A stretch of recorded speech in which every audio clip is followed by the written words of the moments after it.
cinéma n'est pas mort.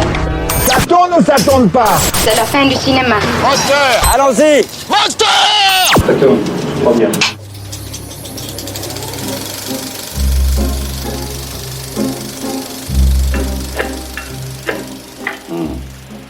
Avez-vous déjà remarqué, Sanderson, que les squelettes rient toujours? Pourquoi cela? Pourquoi les morts sont-ils condamnés à rire pour l'éternité? Ben voilà une bonne question. Et donc, effectivement, c'est formidable si on rit pour l'éternité. Eh bien, vous savez d'où est sorti cet extrait? Eh bien, je vous le donne en 100, je vous le donne en 1000. Il s'agit d'un film de Mankiewicz, Joseph Mankiewicz, un film de 1952, On murmure dans la ville. Alors, ce film, je vous en parle parce qu'il est passé dernièrement dans un bon cinéma qui est le Diagonal. Alors, c'est vrai, je vous l'accorde, quand on parle de Mankiewicz, le film On murmure dans la ville, c'est certainement pas le meilleur de Mankiewicz, mais qui reste quand même cependant un réalisateur exceptionnel. Et c'est vrai qu'il n'a pas une filmographie très importante, mais on peut dire que tous ces films restent des phares dans le cinéma mondial.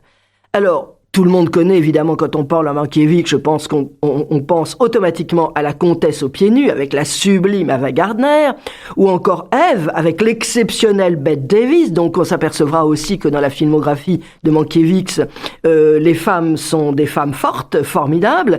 Et je vous rappelle quand même que Ève, c'est un film qui a été couvert d'Oscars, de récompenses. Et ce sont des films qui, dans l'écriture, utilisent beaucoup de flashbacks. Ce sont des scénarios très subtils dans leur construction et leur dialogue, avec des audaces dans la narration, et aussi dans ses critiques du monde, du cinéma, des gens et d'une façon générale. Et d'ailleurs, je voudrais vous citer une phrase de Truffaut. Vous savez que Truffaut était cinéaste, certes, mais qui avait été aussi un critique assez acerbe dans notamment les cahiers du cinéma. Et à propos de La Comtesse aux pieds nus, il a écrit une phrase, j'ai envie de dire qu'on pourrait l'adapter à tous les films de Mankiewicz. Alors je cite: ce sujet, il parlait du film de La Comtesse aux pieds nus, bien évidemment. Ce sujet n'est pas de ceux que l'on critique, on le refuse en bloc, ou on l'écoute, ou on l'accepte. Pour ma part, c'est Truffaut qui parle, je l'accepte et l'apprécie pour tout ce qu'il apporte de nouveauté, d'intelligence et de beauté. Bon, alors, je suis assez d'accord, ajoutons que Mankiewicz a d'abord été scénariste. Il est d'ailleurs considéré comme un immense dialoguiste. Et il fut aussi l'élève de Lubitsch. Ben oui, il connaissait la chanson. Et je pense aussi que il a été producteur à la MGM, donc il connaît parfaitement les rouages d'Hollywood et du cinéma. Et on sent d'ailleurs à travers tous ces films, peut-être que les thèmes récurrents, c'est une sorte de perte d'innocence. Tous ces personnages ont du mal à vivre au présent, à vivre du présent. Et d'une certaine façon, le film On murmure dans la ville, j'ai envie de dire qu'il est toujours d'actualité. Parce qu'il nous renvoie à une phrase qui est prononcée dans le film. C'était déjà une phrase qui était prononcée quasiment de la même façon par Jean Renoir dans La règle du jeu. Et je cite cette phrase parce qu'elle va vous permettre, c'est une ouverture, j'ai envie de dire, ce qui est terrible sur cette terre, c'est que tout le monde a sa version.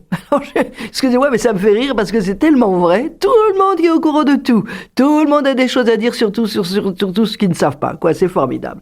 Et donc, les rapports humains, les confrontations, oui, j'insiste bien sur ce mot, sont des moteurs dans l'œuvre de Mankiewicz. Et on peut même parler, dans les rapports entre les personnages, de machination. Et c'est le cas aussi du film dans On murmure dans la ville. La parole est dite, même si on ne sait rien. Bon, ça, c'est connu. Mais elle est là aussi pour manipuler, pour éviter de dire. Au fond, être silencieux, c'est aussi une façon de parler. Et On murmure dans la nuit, c'est un film sur les rumeurs. Et le procès qui est fait au docteur Noah Pretorius, qui est joué par Cary Grant dans le film, c'est un peu aussi, même pour pas dire complètement, celui qui a été fait à Mankiewicz au moment des délations zélées du macartisme. Donc c'est un procès à la fin du film expédié, et ici le montage parallèle entre la salle de concert où attend Noah parce qu'il est à 16h, il est médecin, mais à 16h il est chef d'orchestre, et le tribunal sommaire dans la pièce d'à côté, où il y a un médecin aigri et jaloux, parce que là aussi il y a une critique quand même de tous les milieux, et notamment le milieu médical. Quand même, on se fait des crocs en jambes, mais violents, hein, ça existe. Et à un moment, d'ailleurs, ça se termine comme ça, parce que le médecin qui a fait en sorte qu'il y ait un procès pour Praetorius Cary Grant, c'est quand même 1m90. Enfin, je sais pas exactement combien il mesure, mais enfin, c'est un grand type.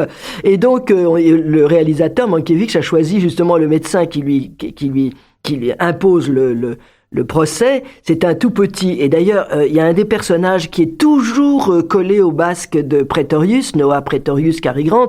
Et donc, justement, comme on ne sait rien de lui, c'est très emmerdant, on sait rien. Alors forcément, on raconte des trucs, il était ceci, cela, on n'en sait rien du tout. Mais enfin bref, il s'appelle Shunderson. On l'appelle même la chauve-souris. C'est une espèce de colosse qui est silencieux. Eh bien, ce montage alternatif est intéressant. Et à la fin, quand le procès va être gagné, enfin, je divulgue rien en disant ça, il se trouve que ce Shunderson se rapproche de ce petit médecin qui a fait le procès et qui lui dit « Vous savez, vous êtes petit ». Et c'est vrai que tout d'un coup, cette idée de petit, parce que c'est vrai qu'il l'est physiquement, mais tout d'un coup, voilà, il l'est effectivement moralement et à tout point de vue. Et donc, ce montage parallèle de la fin du film est tout à fait réussi.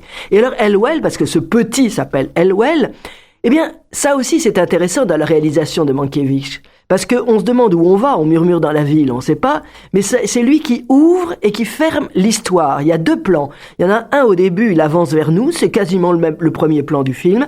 C'est un couloir très lumineux, il arrive, il s'avance vers nous, on sent que c'est un type qui a peur de rien, quoi, voilà, qui est omniprésent, j'ai envie de dire, il vient vers nous, vous voyez, il nous va.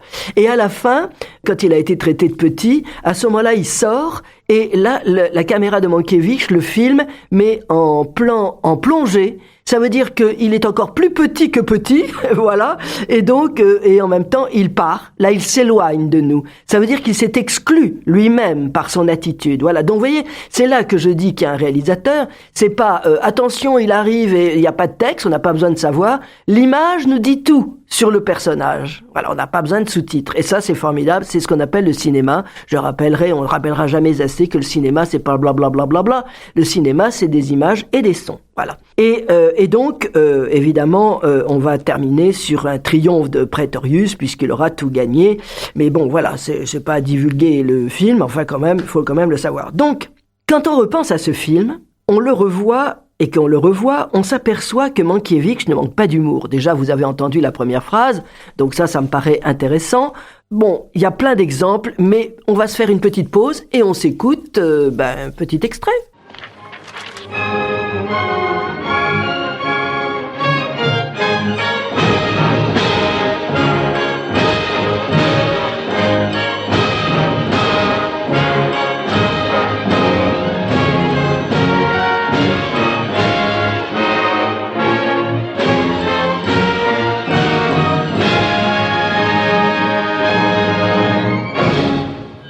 Et puis après vient la chorale.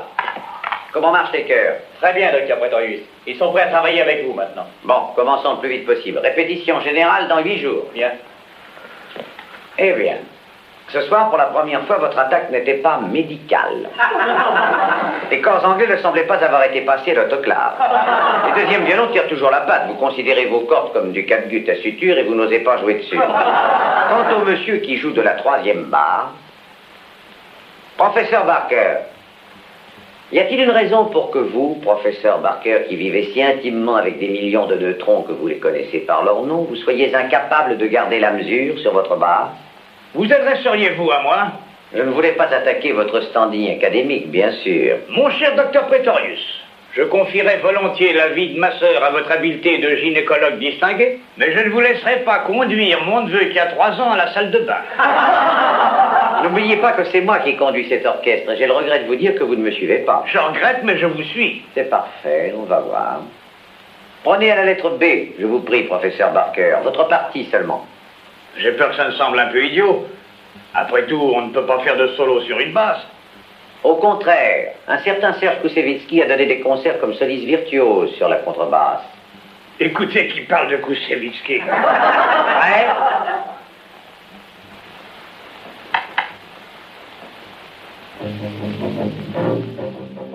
Voilà, donc là, évidemment, vous l'avez compris, vous avez tout compris, puisque le docteur Pretorius, c'est le fameux médecin joué par Cary Grant, et qu'il est là avec son copain, parce qu'ils sont tous des médecins, et donc, en dehors de leur qualité médicale, évidemment, ils ont créé cet orchestre. Et c'est pour ça que c'est intéressant, parce que Mankiewicz en joue beaucoup, et il y a beaucoup, je vous le disais tout à l'heure, de montages, c'est même plus que parallèles, c'est des montages alternatifs, c'est-à-dire en même temps, il y a deux actions, et qui se passent, et qui sont filmées l'une à côté de l'autre, et ça apporte évidemment du suspense, du mouvement, voilà. Donc ça, c'est une très belle réalisation. Alors je disais que Mankiewicz ne manque pas d'humour. Bon là, c'est assez sympa, mais notamment il y a quelque chose qui est certainement très anecdotique, mais il y a une histoire de bonbons.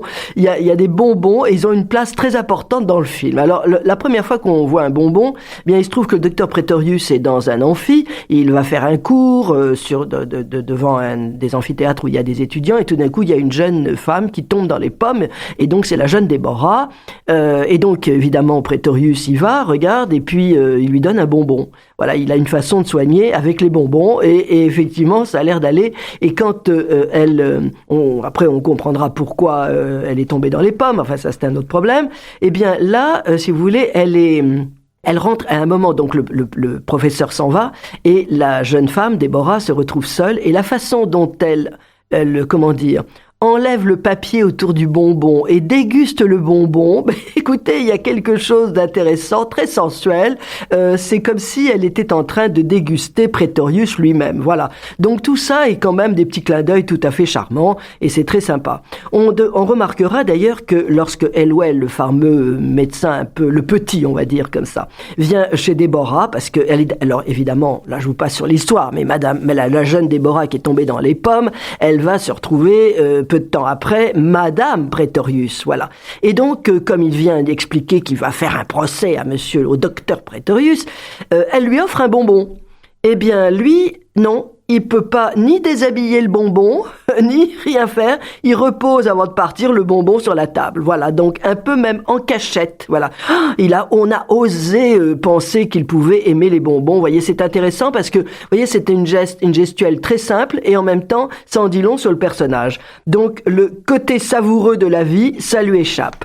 Et les bonbons vont aussi jouer lorsque Pretorius lui-même, il est dans son procès, et il semblerait qu'il ait été acquitté. Et donc, à ce moment-là, il se lève, il sort du champ pour aller tenir l'orchestre, et là, on voit, il y a un plan général en plongée sur la table, et qu'est-ce qu'il y a? Tous les petits bonbons, il était avec des bonbons, mais qui sont en ronde. C'est la ronde des bonbons, voilà. Et donc, et d'ailleurs, à un moment, Baxter, ce violoniste, ce contrebassiste qu'on a entendu tout à l'heure, est au procès également, mais évidemment, il est plutôt au côté Pretorius. Quand il a dit une phrase qui est assez sympa, à ce moment-là, vous avez Pretorius qui lui lance un bonbon. Vous voyez, c'est la récompense. Donc, il y a aussi une autre séquence qui est formidablement bien construite. Ça se passe dans la laiterie. Alors, Pretorius et Déborah, donc c'est avant qu'ils se marient, il va venir effectivement l'épouser. C'est très drôle parce que c'est très drôle tant par le son que par l'image. Parce que vous avez Pretorius, il pose des questions à Déborah. Et comme Déborah ne veut pas répondre, elle, comme on est dans la laiterie et qu'elle est en train de lui faire visiter la laiterie de ses parents, elle parle de lait, de crème, vous voyez. Elle répond complètement à côté. Et à un moment, elle se quand même défend, parce que je répète, chez Mankiewicz, les femmes, c'est pas des oies blanches et des abrutis, c'est au contraire des femmes très fortes, toujours, ou on peut pas dire en tout cas très très souvent. Et là, tout d'un coup, elle change d'idée, et tout d'un coup, c'est elle qui part à l'attaque, si je puis dire, et elle pose des questions à Pretorius qui, pour lui aussi, deviennent embarrassantes. Alors lui, il recule, elle avance, donc vous voyez, il y a une espèce de jeu comme ça, et puis et c'est lui qui voit pas d'autre solution que de répondre avec aussi des phrases qui ont un rapport avec la laiterie qu'elle vient de lui dire. Voilà. Donc c'est comme un ballet, comme un tango sensuel. Elle avance, il recule, elle pose des questions précises, lui répond par des phrases par rapport avec les... C'est donc un jeu que Mankiewicz filme.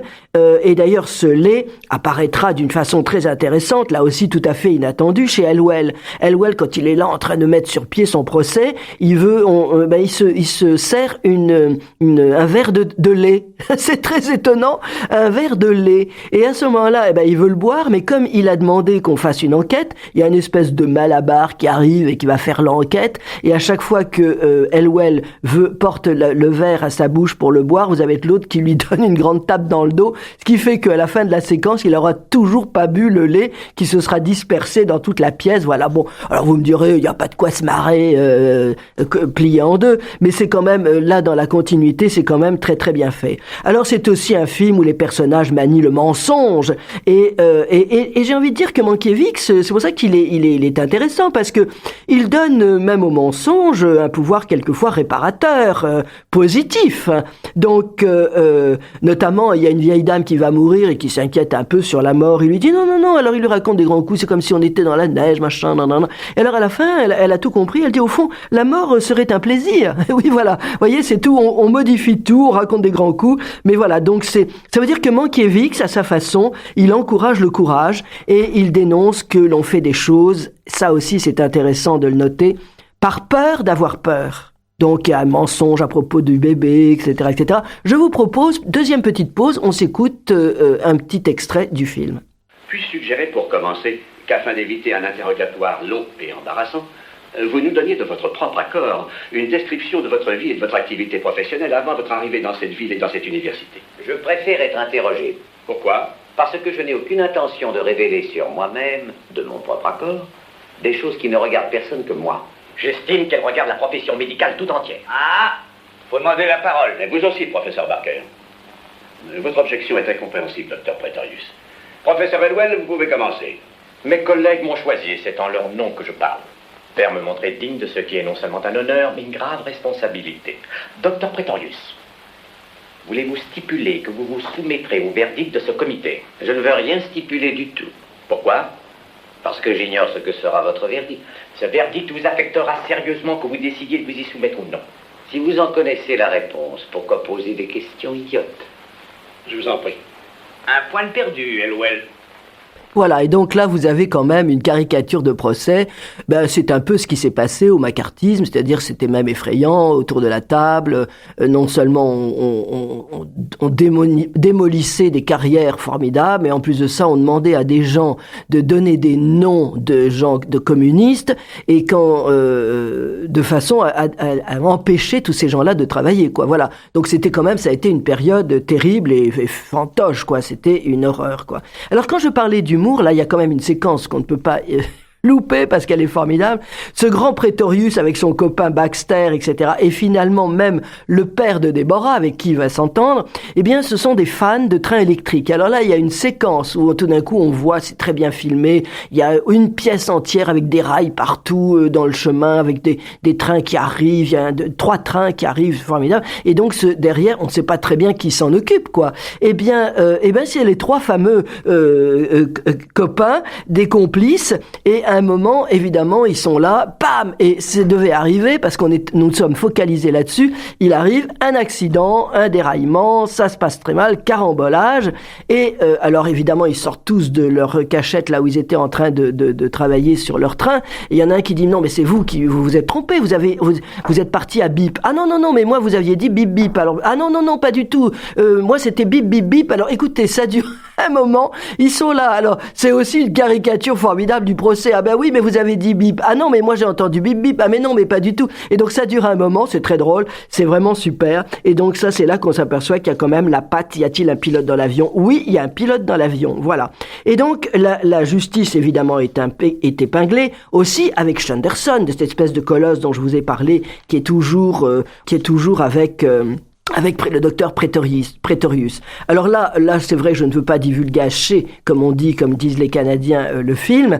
Ce que je voudrais dire quand même, dans un film de Mankiewicz, que je vous recommande, vous l'avez compris, Mankiewicz, la réalisation, l'écriture cinématographique de Mankiewicz est assez classique, mais son originalité, c'est que c'est par le récit qu'il est innovant, avec des plans qui donnent du sens, notamment notamment le discours, là on l'a entendu avec Baxter et avec sa contrebasse. Alors là, il y a un plan qui est assez formidable et qui donne le ton du film, parce que c'est ça au fond. Ce qui est intéressant, c'est de savoir dans quel esprit on fait le film.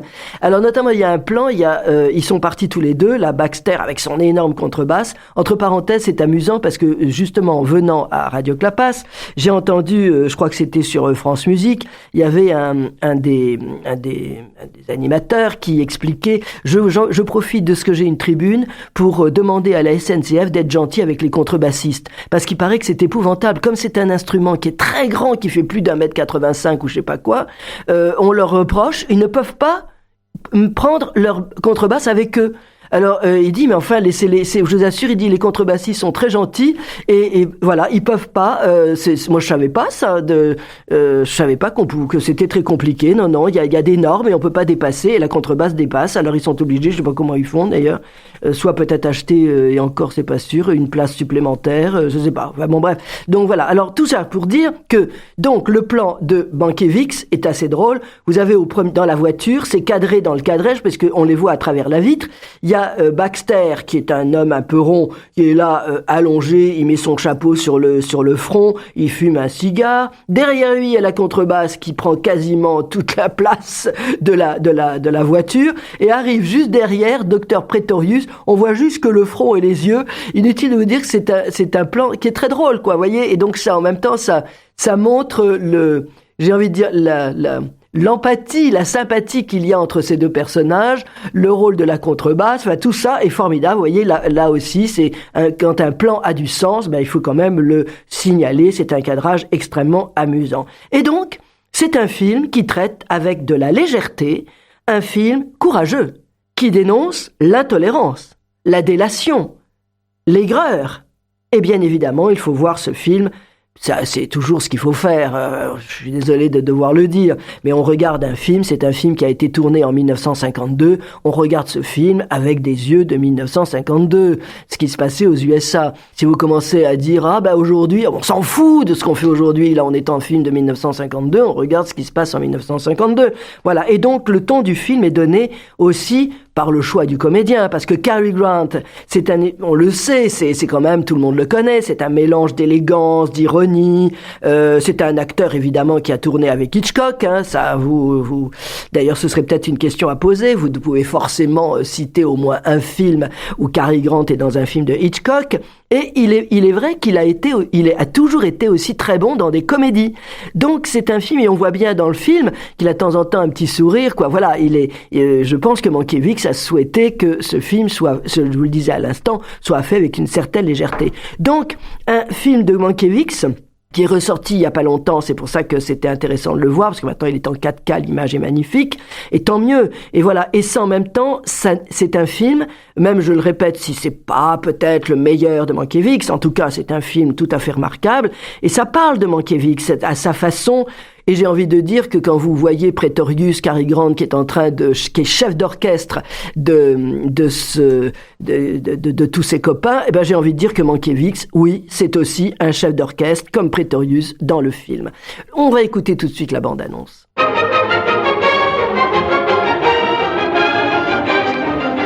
Is he the healer? The miracle worker? Is this Doc Pretorius? That's him. And talk about his misery. And talk about him to being well. You're not married. What about the baby's father? It has no father. Whether the practice of medicine should become more and more intimately involved with the human being. Dr. Pretorius, one of our patients is missing. Came as a farm because you knew I was pregnant. And you understood why I tried to kill myself.